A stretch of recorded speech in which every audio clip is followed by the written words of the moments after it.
Hey guys, welcome back to my channel. तो आज के इस वीडियो में मैं आपको एक्सप्लेन करने वाली हूँ 2026 में आई मूवी द राजा साहब। तो चलिए विदाउट वेस्टिंग टाइम मूवी का एक्सप्लेनेशन स्टार्ट करते हैं।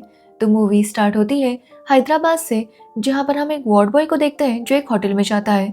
तभी वो होटल वाला उसे कहने लगता है कि वो यहाँ पर बाहर का खाना नहीं खा सकता। तब वो वार्ड बॉय उसे बताता है कि एक्चुअली इसमें खाना नहीं बल्कि अस्थियाँ है। ये बोलकर वो उसे 500 रुपये देने लगता है कि तभी वो 500 रुपये उड़कर एक हवेली की तरफ जाने लगते हैं और वो वार्ड बॉय उसका पीछा कर रहा था। अब वो ऐसा करते हुए हवेली के अंदर जाता है, जो दिखने में ही काफी भयानक लग रही थी। जिसके बाद एक के बाद एक इसके ऊपर हमला होने लगता है और आखिरकार वो समझ जाता है कि उसने जो पैसे और ज्वेलरी ली थी, इसी वजह से वो यहाँ पर अटक चुका है। इसलिए वो सारे पैसे और ज्वेलरी वहां पर रखकर जाने लगता है, लेकिन तभी उसके ऊपर कोई हमला कर देता है। जिसके बाद हम राजा साहब को देखते हैं, जो अपनी दादी गंगा माँ के साथ रहता है।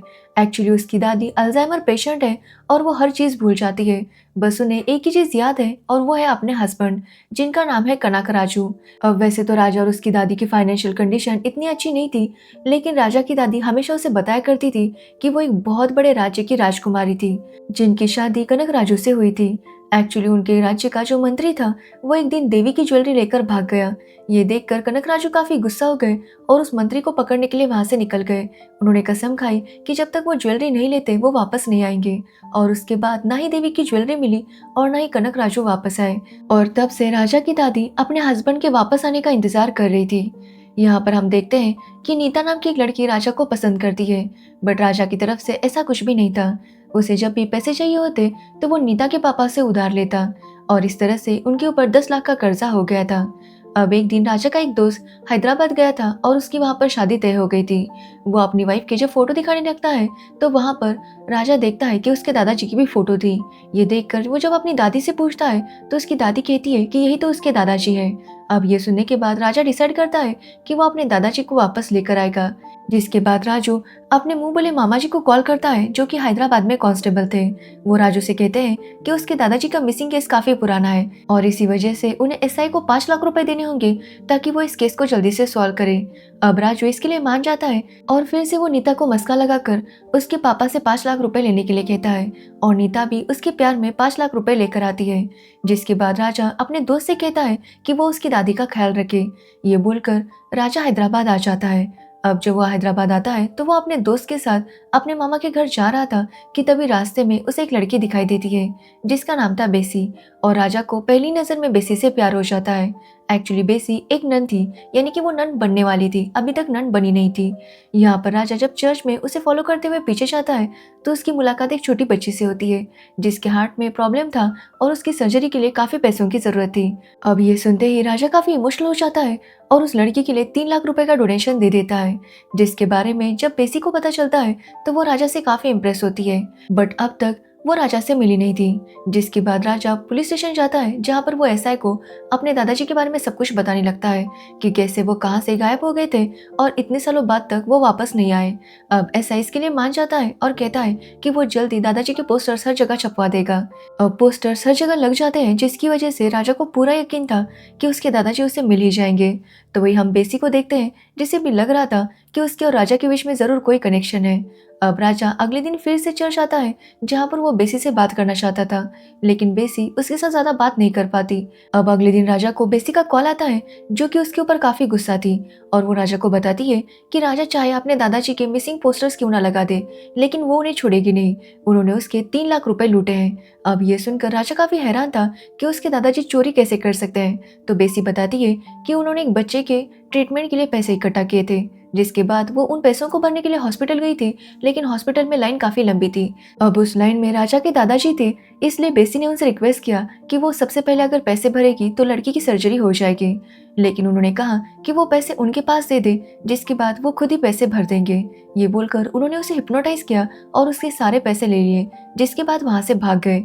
जिसके बाद बेसी ने उनके खिलाफ पुलिस कंप्लेंट भी फाइल कर दी थी। अब ये सुनने के बाद राजा काफी हैरान था और वो अपनी दादी से पूछता है कि क्या उसके दादाजी चोर थे, लेकिन उसकी दादी कहती है कि उसके दादाजी तो बहुत अच्छे इंसान थे, वो हर किसी की मदद किया करते थे।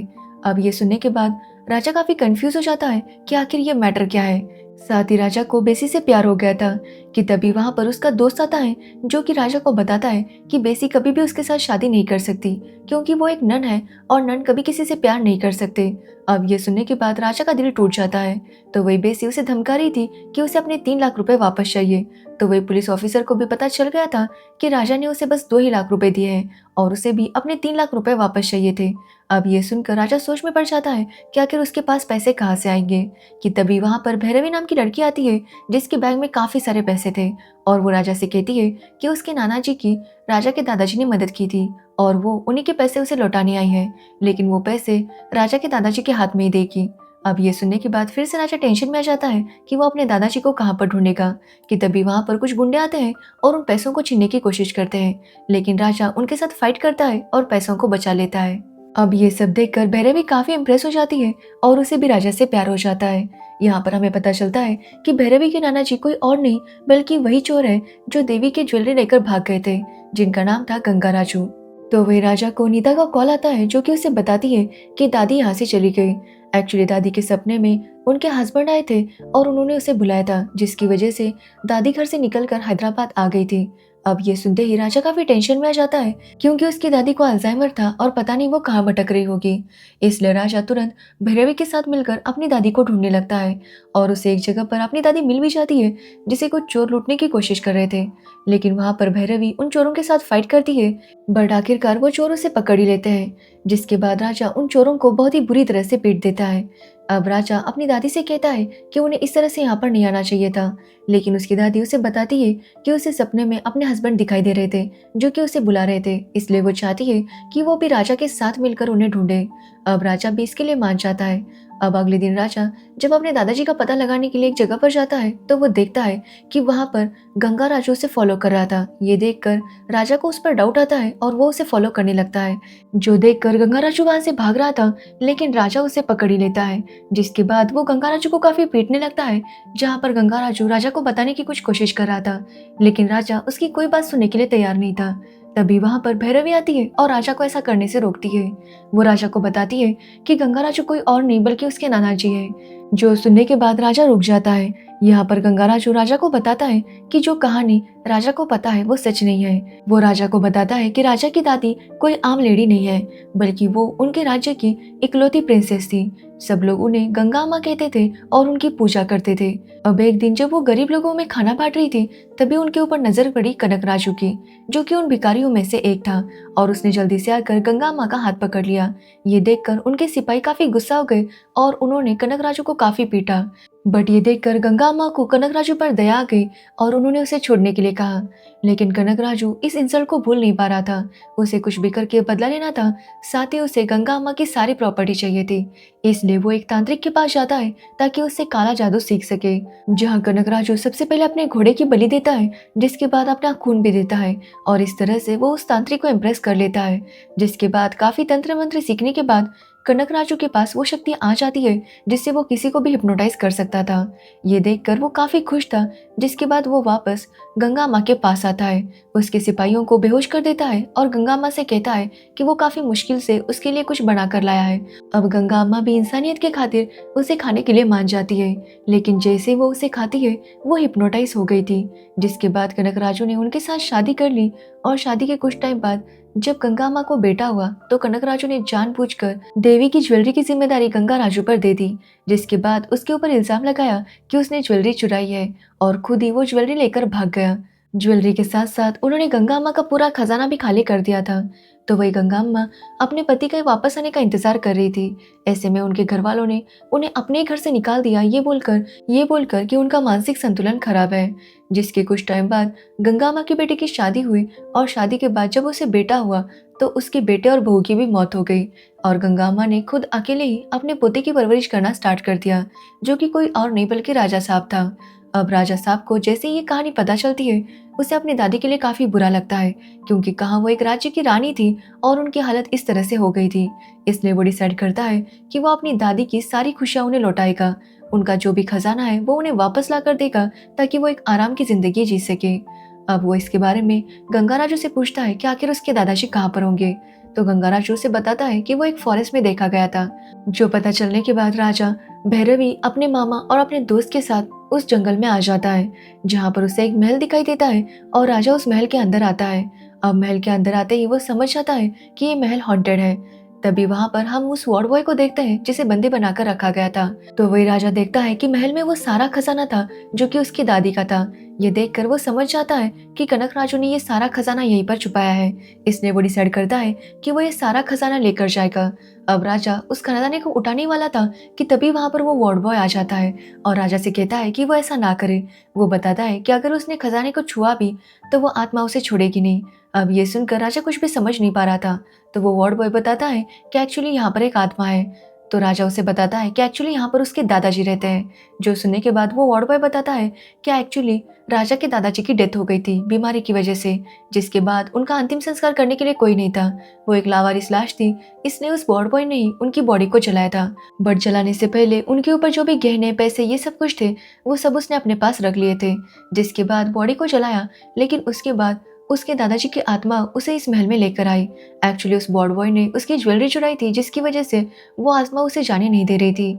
वो वार्ड बॉय राजा से कहता है कि उसने बस थोड़ी सी ज्वेलरी ली थी, फिर भी वो आत्मा उसके साथ इतना टॉर्चर कर रही है और राजा तो यहाँ का पूरा खजाना लेकर जाना चाहता है, तो वो उसके साथ क्या करेगी। अब ये सुनने पर राजा कहता है कि वो जानता है कि उसके दादाजी की आत्मा यहीं पर है, लेकिन वो उनसे डरता नहीं, वो ये सारा खजाना लेकर जाएगा। तभी वहां पर राजा के दादाजी की आत्मा आती है और राजा को वार्न करती है कि वो ऐसा ना करे। साथ ही वो वहां पर अपनी विल भी सुनाती है, जिसमें उसने कहा था कि ये सारा खजाना उसी का है और हमेशा उसी का रहेगा, कोई भी इसे क्लेम नहीं कर सकता। लेकिन राजा उनकी बात सुनने के लिए तैयार नहीं था। वो डिसाइड कर लेता है कि वो इस खजाने को लेकर जाएगा, लेकिन वो यहाँ से बाहर नहीं जा पा रहा था, क्योंकि जब भी वो लोग इस महल से बाहर जाने की कोशिश करते कोई ना कोई प्रॉब्लम खड़ी हो जाती। कभी वहां पर अचानक से कोई ट्रेन आ जाती, तो कभी उन्हें करंट लगता, जिसकी वजह से वो महल से बाहर नहीं जा पा रहे थे। जो देखकर राजा समझ जाता है कि इस महल में वो लोग अपनी मर्जी से आ तो सकते हैं, लेकिन बाहर जा नहीं सकते। साथ ही वहां पर उसके दादाजी की आत्मा हमेशा उसे डराने की कोशिश करती। तो वही अगले दिन बेसी वहां पर आती है, क्योंकि उसे राजा से प्यार हो गया था। साथ ही उसे राजा के दादाजी से अपने 3 लाख रुपए भी वापस लेने थे, इसलिए वो वहां पर आ गई थी। अब बेसी को वहां देखकर राजा को पता चल जाता है कि बेसी ने डिसाइड किया है कि वो नन नहीं बनेगी। ये सुनकर वो काफी खुश होता है, क्योंकि वो उससे प्यार करता था। लेकिन यहाँ पर एक कंफ्यूजन था, क्योंकि भैरवी भी राजा से प्यार करती थी और बेसी भी राजा से प्यार करती थी, जिसकी वजह से राजा काफी कंफ्यूज हो जाता है कि वो आखिर क्या करे। जिसके बाद वो लोग फिर से महल से बाहर जाने की कोशिश करने लगते हैं, मगर इस बार भी कोई फायदा नहीं होता। साथ ही वहां पर नीता भी आ जाती है, जो कि राजा से प्यार करती थी, जिसकी वजह से राजा की प्रॉब्लम और ज्यादा बढ़ गई थी। अब राजा वहां पर पद्मभूषण नाम के बंदे को बुलाता है, जो कि पैरानॉर्मल एक्सपर्ट है। पद्मभूषण जब वहां पर आता है तो उस आत्मा के बारे में वो सब कुछ जानने लगता है, जिसके बाद वो राजा को हिप्नोटाइज करता है और उसके मन के अंदर झांकने के लिए कहता है। अब राजा जब मन के अंदर झांकता है तो देखता है कि उसके दादाजी किसी को मार रहे थे। ये देखकर पद्मभूषण समझ जाता है कि ये आत्मा कितनी खतरनाक है। तो वही कनक राजू की आत्मा भी पद्मभूषण को डराने की बहुत कोशिश करती है, जहाँ पद्मभूषण पहले तो उससे नहीं डरता, लेकिन आखिरकार वो बहुत ज्यादा डर जाता है। एक्चुअली कनक राजू की आत्मा लोगों को इमोशनल करके उन्हें बहुत ज्यादा डराती, और इसी वजह से पद्मभूषण भी काफी डर गया था। लेकिन वहां से जाने से पहले वो इन सबको इससे बचने का एक रास्ता बताने लगता है। वो बताता है कि इन्हें खुद को हिप्नोटाइज करना होगा और खुद की ताकत बढ़ानी होगी, जिसके बाद ही वो लोग कनक राजू का सामना कर सकते हैं। लेकिन जैसे ही वो इसके बारे में राजा को बताने लगता है, कनक राजू की आत्मा पद्मभूषण पर हमला करती है और उसे वहां से बाहर निकाल देती है, जिसकी वजह से ये लोग समझ नहीं पा रहे थे कि आखिर अब ये लोग क्या करेंगे। तो वही राजा को कॉल आता है गगन राजू का, जो कि उसे बताता है कि दादी हॉस्पिटल में है। वो बताता है कि राजा ने जैसे कहा था, उसने जाकर दादी को बताया कि कनक राजू मिल चुका है और उसकी हालत काफी खराब है। वो मरने से पहले एक बार अपनी वाइफ से मिलना चाहता है। अब ये सुनने के बाद राजा की दादी काफी टेंशन में आ गई और उनके कानों से खून आने लगा, जिसके बाद वो उन्हें हॉस्पिटल लेकर गया, लेकिन अभी भी उनकी कंडीशन सीरियस है। अब ये सुनने के बाद राजा काफी हैरान था, क्योंकि उसने तो गगन राजू को कॉल ही नहीं किया था। वो समझ जाता है कि ये सब कुछ कनक राजू यानी कि उसके दादाजी की चाल है। यहाँ पर उसे पता चलता है कि कनक राजू ने ये सब कुछ जानबूझकर किया था, क्योंकि वो चाहता था कि राजा की दादी की तबीयत खराब हो। अगर राजा की दादी की डेथ नेचुरली हो जाती है तो कनक राजू फिर से जन्म ले सकता है। एक्चुअली कनक राजू काफी बीमार था और वो समझ गया था कि उसकी मौत होने वाली है, इसलिए वो फिर से उस तांत्रिक के पास गया और उससे कुछ ऐसा मांगा जिससे वो फिर से जिंदा हो सके। और तब उस तांत्रिक ने बताया कि अगर उसकी वाइफ की मौत नेचुरल डेथ होती है तो फिर वो फिर से जन्म ले सकता है, और इसी वजह से जानबूझकर उसने दादी को टेंशन दिया ताकि उनकी नेचुरल डेथ हो जाए और वो फिर से जन्म ले सके और उसका सारा खजाना हमेशा के लिए उसके पास ही रहे। अब ये बात जब राजा को पता चलती है कि उसकी दादी की कंडीशन इतनी खराब है, तो वो बहुत ज्यादा गुस्सा हो जाता है। वो हॉस्पिटल जाना चाहता था लेकिन बाहर जा नहीं सकता था, इसलिए वो डिसाइड करता है कि वो इस पूरे खजाने को ही आग लगा देगा, जिससे सब कुछ खत्म हो जाएगा। लेकिन जब वो ऐसा कर रहा था, उसे लगता है जैसे कि वो अपनी दादी को ही आग लगा रहा है, जिसकी वजह से वो ऐसा नहीं कर पाता। एक्चुअली ये सब कुछ कनक राजू ही कर रहा था अपने हिप्नोटिज्म की टेक्निक से। अब राजा इस बात को समझ जाता है, जिसके बाद वो डिसाइड करता है कि अब उसे कनक राजू से सामना करना होगा। इसलिए उसे याद आता है जो उसे पद्म भूषण ने कहा था कि उसे खुद को हिप्नोटाइज करना होगा। साथ ही राजा को यह भी याद आता है कि उसकी दादी कोई आम लेडी नहीं है, वो एक राज्य की रानी है। उसके पास काफी पावर थी और उसका आशीर्वाद हमेशा उसके साथ रहेगा। इसलिए वो अपने माइंड में अपनी दादी से कनेक्ट करता है और उनसे पूछता है कि आखिर वो क्या करे, जिस पर उसकी दादी कहती है कि वो कनक राजू को हमेशा के लिए खत्म कर दे। अब ये बात सुनते ही राजा के अंदर एक पावर आ जाती है, जिसके बाद वो कनक राजू का सामना करने लगता है, जो देखकर कनक राजू उसे डराने की बहुत कोशिश करता है। और एक पॉइंट ऐसा आता है जहाँ पर राजा डर भी रहा था, बट उसकी दादी उसे मोटिवेट करती है और उसे हिम्मत दिलाती है, जिसके बाद राजा जग जाता है और आखिरकार वो कनक राजू को खत्म ही कर देता है। अब कुछ टाइम बीत जाता है और राजा की दादी भी ठीक हो गई थी, लेकिन राजा काफी डरा हुआ था कि वो अपनी दादी को कैसे बताएगा कि दादाजी की मौत हो चुकी है। लेकिन जब वो अपने दादाजी की फोटो अपनी दादी को दिखाता है, तो उसकी दादी को तो याद ही नहीं था कि ये आदमी कौन है, जो देखकर राजा बहुत ज्यादा खुश होता है, क्योंकि उसकी दादी दादाजी को पूरी तरह से भूल गई थी। जिसके बाद उनके घर में किसी फंक्शन की तैयारी हो रही थी कि तभी वहां पर बेसी, नीता और भागीरथी आ जाते हैं और वो राजा को ढूंढने लगते हैं। अब इन तीनों को साथ देखकर राजा वहां से निकल लेता है, जिसके बाद वो एक जगह पर जाता है जहां पर वो अपने आप को देखता है, जो कि काफी एविल लग रहा था। और ये देखकर राजा काफी हैरान था, क्योंकि उसके जैसा ही कोई था जो कि बहुत ही बुरी तरीके से स्माइल कर रहा था, मतलब डेविल वाली स्माइल। ये देखकर हमें बताया जाता है कि इसका पार्ट 2 भी आएगा, और इसी के साथ द राजा साहब मूवी एंड हो जाती है। तो ये थी इस मूवी की स्टोरी। अगर आपको इस मूवी की स्टोरी और मेरा एक्सप्लेनेशन पसंद आया हो, तो वीडियो को लाइक, कमेंट, शेयर जरूर करना और मेरे चैनल को सब्सक्राइब करना बिल्कुल मत भूलना। Thanks for watching video.